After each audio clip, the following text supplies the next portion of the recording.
I am going to go Celtics in 7 plus 375. I think just the way they're built, all their series go long.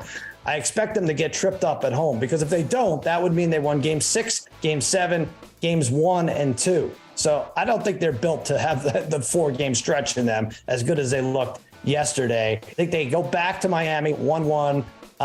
Miami ultimately probably can't keep up with them scoring wise, but I think the role players like Strus and Vincent and Caleb Martin allow them to steal a game. Butler, even though he's averaging 31 in the playoffs, hasn't broken out in a while. We're going to see one of those games, and it's going to come down to a game 7, and then I could hedge at plus 375. That's my pick. I think it plays out exactly how it did last year, right? And that's what it was, right? The Celtics won in 7. I do love the Heat in game 1, especially with the points. I think almost the Heat may be up 2-1 after 3, but then the Celtics go on a little bit of a run here, but steal one back and they win again at home in game 7. I love Butler in the playoffs, and Miami's been playing great, but I just think overall Boston hasn't played their best, and they will now. They haven't played their best against Atlanta or against Philadelphia, but I think their defense turns it up here. Like I mentioned just now, held Philly in the 80s 3 times. And don't forget, even though Miami has been really good so far in the playoffs, they were the lowest scoring team in the regular season, and Boston in 5.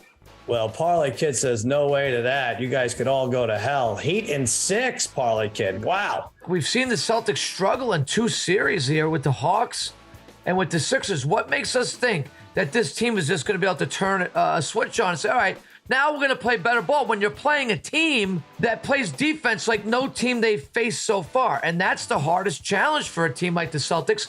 Look, you want to call this series even? I'll call it even. But the value is too good here on the Heat.